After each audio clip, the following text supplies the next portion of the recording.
North east India, हरे भरे पहाड़, असम की धरती जो अपनी प्राकृतिक सुंदरता और सांस्कृतिक धरोहर के लिए जानी जाती है। यहाँ की हरियाली और पहाड़ों का नजारा मन मोह लेता है। और बड़ी बड़ी नदियों का इलाका, ब्रह्मपुत्र जैसी विशाल नदियां जो इस क्षेत्र की जीवन रेखा है, यहाँ की समृद्धि और संस्कृति का प्रतीक है। यहीं से हमारे हीरो की कहानी शुरू होती है।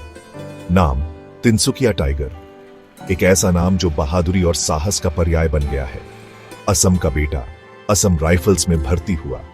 अपने राज्य और देश की सेवा करने का सपना लिए उसने सेना में कदम रखा। अपना घर, अपनी मातृभूमि बचाना चाहता था। गांव की गलियों में खेलते हुए उसने हमेशा अपने लोगों की सुरक्षा का सपना देखा था। देश की सेवा करना चाहता था, सच्चा देशभक्त था। तिरंगे के प्रति उसकी निष्ठा और सम्मान ने उसे एक आदर्श सैनिक बना दिया। तिनसुकिया टाइगर अपनी बहादुरी के लिए जाना जाता था। हर मिशन पर उसने अपनी जान की परवाह किए बिना अपने कर्तव्यों का पालन किया। अपनी दयालुता के लिए जाना जाता था। वह न केवल एक योद्धा था, बल्कि एक संवेदनशील इंसान था जो हमेशा दूसरों की मदद के लिए तैयार रहता था। हमेशा दूसरों को खुद से पहले रखता था। उसकी निस्वार्थ सेवा और समर्पण ने उसे लोगों के दिलों में एक विशेष स्थान दिया। एक सच्चा सिपाही कैसा होता है, उसकी जीती जागती मिसाल था। उसकी कर्तव्यनिष्ठा और अनुशासन ने उसे एक आदर्श सैनिक बना दिया। अपनी यूनिट का गौरव था। उसकी उपलब्धियों और बहादुरी ने उसे अपने साथियों के बीच एक हीरो बना दिया। तिनसुकिया टाइगर, असम का सच्चा हीरो। असम राइफल्स में जिंदगी कठिन थी, लेकिन तिनसुकिया टाइगर ने कभी शिकायत नहीं की। कड़ी ट्रेनिंग ली, अपने सीनियर्स से सीखा, हमेशा चुनौती के लिए तैयार रहता था। एक दिन बुलावा आया। बॉर्डर पर गड़बड़ थी। मिलिटेंट्स घुसपैठ करने की कोशिश कर रहे थे। तिनसुकिया टाइगर और उसकी पलटन को उन्हें रोकने के लिए भेजा गया। उन्हें पता था यह खतरनाक मिशन है, लेकिन वो तैयार थे। वो असम राइफल्स के जवान थे। ड्यूटी सबसे पहले। जंगल घना था, हवा में उमस थी। तिनसुकिया टाइगर और उसके आदमी सावधानी से आगे बढ़ रहे थे। उन्हें पता था दुश्मन कहीं भी हो सकता है। उन्हें चौकन्ना रहना था। दिन रात में बदल गए। जवान थक गए थे, पर वो अपनी चौकसी कम नहीं कर सकते थे। उन्हें अपना काम करना था। उन्हें अपने देश की रक्षा करनी थी। उन्हें मिलिटेंट्स को रोकना था। अचानक जंगल का सन्नाटा टूट गया। चारों तरफ से गोलियों की आवाज गूंज उठी। तिनसुकिया टाइगर और उसके आदमियों पर घात लगाकर हमला हुआ। वो संख्या में कम थे, उनके पास हथियार भी कम थे, लेकिन उनका हौसला कम नहीं था। तिनसुकिया टाइगर ने तुरंत कमान संभाली। लड़ते रहो, उसकी दहाड़ ने उसके आदमियों में जोश भर दिया। उन्होंने पूरी ताकत से जवाबी फायरिंग की, लेकिन दुश्मन करीब आ रहा था। भाग 5, गोलीबारी में बहादुरी। तिनसुकिया टाइगर को पता था कि वो मुश्किल हालात में है। उसे जल्दी सोचना था। उसे एक प्लान चाहिए था। उसने पास ही एक छोटी सी पहाड़ी देखी। हमें उस पहाड़ी पर पहुंचना है, उसने अपने आदमियों को चिल्लाकर कहा। भारी गोलीबारी के बीच तिनसुकिया टाइगर और उसके आदमी वहां की तरफ भागे। गोलियां उनके पास से सीटी बजाती हुई निकल रही थी, लेकिन वो भागते रहे। वो पहाड़ी पर पहुंच गए। इससे उन्हें रणनीतिक फायदा मिला। भाग 6, एक नेता का बलिदान। यह कहानी है एक ऐसे वीर योद्धा की जिसने अपने देश और अपने आदमियों के लिए सबसे बड़ा बलिदान दिया। अपनी जगह से तिनसुकिया टाइगर और उसके आदमियों ने दुश्मन को रोके रखा। वे बहादुरी से लड़ रहे थे, हर गोली और हर कदम के साथ अपने देश की रक्षा कर रहे थे। लेकिन उनके पास गोला बारूद कम पड़ रहा था। हर गुजरते पल के साथ उनकी स्थिति और भी गंभीर होती जा रही थी। वे जानते थे कि अगर जल्द ही कुछ नहीं किया गया तो वे हार सकते हैं। उनके पास समय कम था। दुश्मन तेजी से बढ़ रहा था और उनके पास कोई और विकल्प नहीं बचा था। हर सैनिक की आंखों में चिंता और डर साफ दिखाई दे रहा था। तिनसुकिया टाइगर जानता था कि उसे कुछ बड़ा करना होगा। उसने अपने आदमियों को इकट्ठा किया और उन्हें एक योजना बताई। यह योजना उनके लिए एकमात्र उम्मीद थी। उसने अपने आदमियों को पीछे हटने का आदेश दिया। यह एक कठिन निर्णय था, लेकिन वह जानता था कि यह उनके बचने का एकमात्र तरीका था। वो पीछे रहेगा, वो दुश्मन को रोके रखेगा।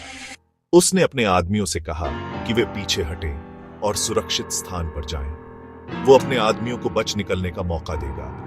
उसने अपने आदमियों को बचाने के लिए अपनी जान की परवाह नहीं की। उसकी बहादुरी और बलिदान की कोई तुलना नहीं थी। वो जानता था कि यह आत्मघाती मिशन है, लेकिन उसने अपने कर्तव्य को सबसे ऊपर रखा। उसने अपने देश और अपने आदमियों के लिए अपनी जान की बाजी लगा दी, लेकिन उसने झिझक नहीं दिखाई। उसकी आंखों में कोई डर नहीं था। वह पूरी तरह से तैयार था अपने अंतिम बलिदान के लिए। वो एक सिपाही था, वो एक नेता था। उसकी कहानी हमें यह सिखाती है कि सच्चा नेता वही होता है जो अपने आदमियों के लिए सबसे बड़ा बलिदान देने के लिए तैयार हो। भाग 7, मौत की घाटी से बचना। तिनसुकिया टाइगर के आदमी उसे छोड़ना नहीं चाहते थे, लेकिन वे जानते थे कि उन्हें जाना होगा। उन्हें उसके बलिदान का सम्मान करना था। उन्हें दूसरे दिन लड़ने के लिए जिंदा रहना था। वे घायलों को लेकर पीछे हट गए। तिनसुकिया टाइगर शेर के दिल से लड़ा। वो अपनी आखिरी सांस तक लड़ा। उसने अपने आदमियों को बचाया। उसने अपने देश की रक्षा की। वो एक हीरो की मौत मरा। भाग 8, एक हीरो को सम्मान। आज हम एक ऐसे वीर योद्धा की कहानी सुनाने जा रहे हैं जिसने अपने अदम्य साहस और बलिदान से सभी को प्रेरित किया। यह कहानी है तिनसुकिया टाइगर की, जिसने अपने देश के लिए अपने प्राणों की आहुति दी। तिनसुकिया टाइगर की बहादुरी की खबर बेस तक पहुंची। सैनिकों ने गर्व और दुख के साथ इस खबर को सुना। उनके दिलों में अपने साथी के प्रति सम्मान और गर्व की भावना थी। उसके बलिदान ने सबको हिलाकर रख दिया। लोग उसकी वीरता और साहस की कहानियां सुनकर भावुक हो गए। हर कोई उसकी याद में श्रद्धांजलि अर्पित कर रहा था। वो एक सच्चा हीरो था। उसकी वीरता और निस्वार्थता ने उसे सभी के दिलों में अमर बना दिया। उसकी तस्वीरें और कहानियां हर जगह फैली हुई थी। उसे मरणोपरांत सर्वोच्च वीरता पुरस्कार से सम्मानित किया गया। यह पुरस्कार उसकी बहादुरी और बलिदान की गवाही देता है। उसकी याद में यह सम्मान एक छोटा सा प्रयास है। वो एक किंवदंती बन गया। उसकी कहानियां इतिहास के पन्नों में दर्ज हो गई। उसकी वीरता की गाथाएं आने वाली पीढ़ियों को प्रेरित करती रहेंगी। उसकी कहानी एक प्रेरणा है। बच्चे उसकी कहानियां सुनते हैं और उससे प्रेरणा मिलती है। उसकी वीरता की कहानियां लोगों के दिलों में जोश और उत्साह देती है। उसने दुनिया को दिखाया कि बहादुर होने का क्या मतलब होता है। उसने अपने प्राणों से यह साबित किया कि सच्चा साहस क्या होता है। उसकी हर एक कार्रवाई में उसकी बहादुरी झलकती थी। उसने दुनिया को दिखाया कि निस्वार्थ होने का क्या मतलब होता है। उसने हमेशा दूसरों की मदद की और अपने देश के लोगों के लिए अपने प्राणों की आहुति दी। उसकी निस्वार्थता ने उसे सभी के दिलों में अमर बना दिया। उसे अपने पलटन के रक्षक के रूप में याद किया जाता है। उसके साथी सैनिक उसे एक सच्चे रक्षक और मित्र के रूप में याद करते हैं। उसकी यादें हमेशा उनके दिलों में जीवित रहेंगी। उसे तिनसुकिया टाइगर के रूप में याद किया जाता है। उसकी वीरता और बलिदान की कहानियां हमेशा लोगों के दिलों में जीवित रहेंगी। उसकी यादें और प्रेरणाएं हमें हमेशा आगे बढ़ने की प्रेरणा देती रहेंगी। भाग 9, साहस की विरासत। तिनसुकिया टाइगर की कहानी एक याद दिलाती है। हमारे सैनिकों के बलिदानों की याद दिलाती है। वो हमारे लिए अपनी जान की बाजी लगा देते हैं। वो हमारी रक्षा करते हैं। हमें उन्हें कभी नहीं भूलना चाहिए। तिनसुकिया टाइगर की विरासत जिंदा है। ये उसके साथियों के दिलों में जिंदा है। ये उसके देशवासियों के दिलों में जिंदा है। उसे कभी भुलाया नहीं जाएगा। उसे हमेशा याद किया जाएगा। वो हमेशा हमारा हीरो रहेगा।